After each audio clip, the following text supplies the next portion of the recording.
Redditors that worked with a dating company, Tinder, Bumble, Hinge, etc. What's the most insane user stat or behind the scenes fact you found out about? I have a friend who works for, I wanna say Tinder.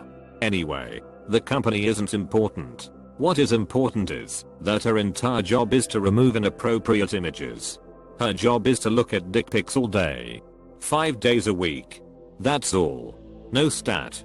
Just a weird peeping job. My ex-BF worked for the Yahoo Italy dating site back in the early-ish 2000s. His job was to pretend to be a woman and message male customers just as their accounts were going to expire. This would encourage them to pay to renew their subscriptions. Once they renewed, he would ghost them. He only lasted for a few months due to how unethical it was. I used to work at Bumble. Although this was about 4 to 5 years ago. Globally, about 90% of the users are men. So there is a huge male to female disparity, although it's not that bad on a per country basis for some countries. The most depressing stat though was the histogram of word count in messages. Something like 91% of opening messages were just one word hey, and 85% of conversations were just one exchange long hey, no reply ever. Looking at human digital mating habits played out in data science form was really depressing.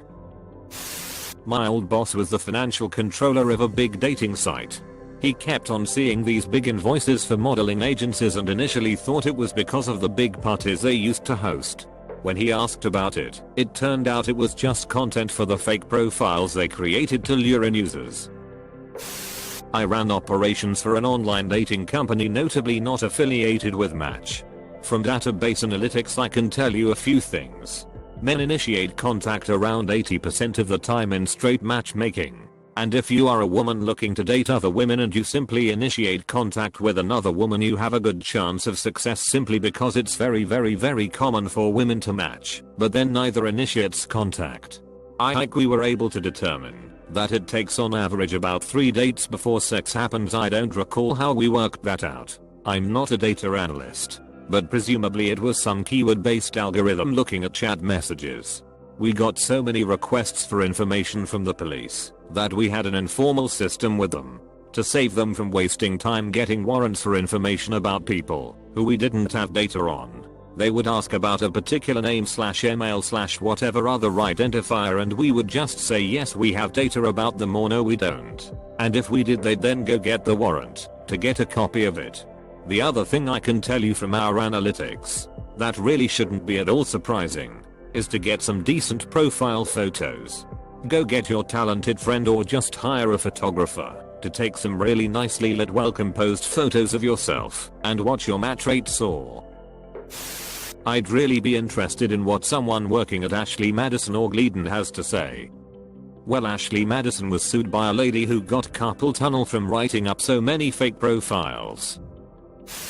Most dating sites and apps are owned by one company, the Match Group. They have a near monopoly. I think Bumble is one of the few not owned by them. I would love to know how openly cynical the algorithm really is. My feed on Hinge shows absolutely no one I'm interested in. And suddenly, the roses feature pops up. I'm interested in all the people in the roses section. But, oh, it's 4 to buy 1 rose. Which is no guarantee of a match, much less a date. They want to keep you using the app and spending money for as long as possible, and their slogan designed to be deleted is such BS it's comical. And you can't turn to other apps because they are all owned by the same corporation.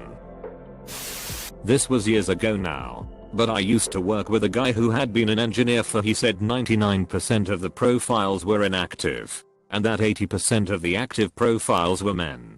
He didn't provide numbers, but also said there was a huge disparity between the average number of messages sent to women versus those sent to men. According to him, all told the site was mostly men reaching out to dead profiles and never getting responses. As I said, however, this was years ago, so it's entirely possible that they've cleaned the site up since then. Not been working, but a friend wrote her master thesis about the different criteria in online dating and real life.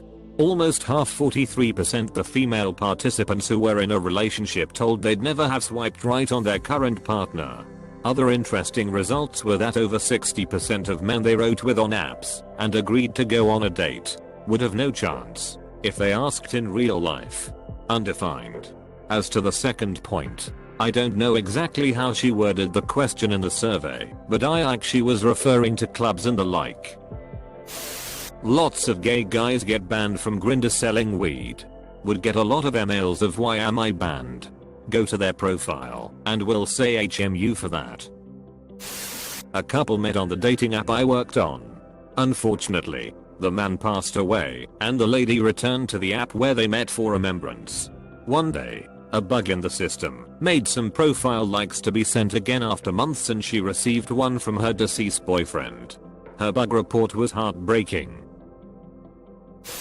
The reason I found my partner, we have a child together, etc. is because she handed her phone to a friend who accidentally swiped up while taking the phone and super liked me. We used to create fake accounts and chat with users. It was everything from someone having a premium account that wasn't getting responses to bored employees. Okay, so I didn't work with a dating company per se, but I helped software engineers optimize their profiles. Men get very few matches, regardless of how good their profile is. Women get a lot of matches, but most of those matches are useless. Approximately 9,000% of women from the Pacific Northwest love adventure. I worked for Match for a couple years. This is probably widely known, but women frequently lie about their age and weight and men lie about their height and salary. Also, it's a big problem that women are inundated with DMs, while most men get none.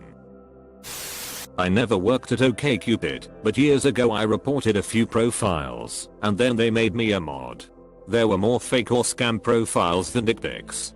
We think some profiles were reported just because someone didn't like how they acted, but once you start image searching, you would typically find that those profiles are fake or belong to real people that are definitely not on a dating site. There were a bunch of accurate and proven catfish reports, and a lot of cute pets pictures of to be a view. Not your dog, and we would comment for the other mod's cute dog but breaks rules. Also Google the image of the dog and sometimes find out that it's someone else's dog. I used to moderate OkCupid. The amount of unsolicited dick pictures men would send women, not even accompanied by any words, was horrifying. I mean, you'd expect it, because online dating is a cesspit, but the sheer amount would still surprise you.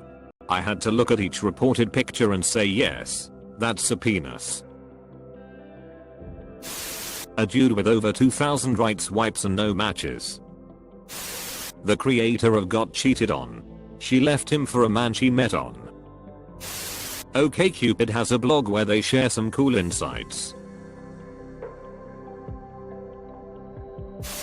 This is probably going to get buried. I used to work for as a content creator. And by that I mean it was me who replied to messages from users. I used to get paid between 11p and 18p per message, with bonuses for hitting certain message amounts. It was mostly horny guys who just wanted to chat and get off, but I met some interesting people.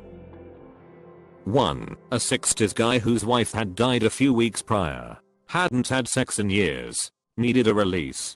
Spoke at length of how he had picked me because I looked like his dead wife in her prime. 2. A guy who was in his 80s who was an ex-porn star. Sent multiple links to his videos and such. We spoke at length regarding his trips to Africa and all the charity work he'd done. 3. A lot of obvious pedophiles, rapists, etc. It was pretty scary what people would admit to with enough pushing. 4. A lot of guys who would agree to whatever weird fetish I dreamed up on that day. Horny people be horny. It all came to an end for me when a guy told me his dad had died that morning and he wouldn't be around for a while. I got reviewed for my reply, which was, "I'm really sorry for your loss. If you need to talk, I'll be here for you." They suggested that I should have replied, "Do you not care about me? I have needs too." Just realized that the site owners really just didn't give a speep at all. Undefined. There was a post about 1 to 2 months ago on subreddit dating_advice which explained the best way to use Tinder to your benefits. It was something like, don't like everybody, also don't like girls who put their Instagram in profiles, because most of the time they won't respond to you, and they just won't follow. Instead focus on girls who have nice bio, and over time 1, 2, 3 weeks algorithm is gonna learn you, and it's gonna match you with potential candidate. At first you might have 1 to 2 matches, but over time you gonna get more and more. Most of the people give up after 4 days. There isn't enough time for algorithm to learn you.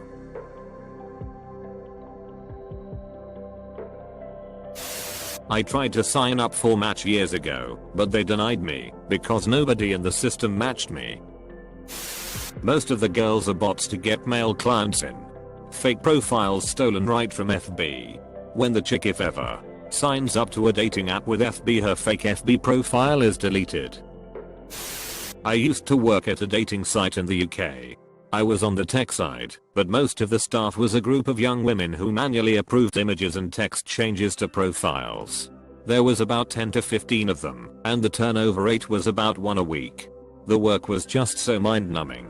About 10 times a day they'd shout that they'd got another one, which basically meant one of the hundreds of thousands of men on the site has differently thought. I've thought of something nobody else has tried. I'll upload a picture of my cock, at which point they'd all laugh at it, cancel the profile upload, and go back to reading about people's choice of pets or whatever else they thought was interesting.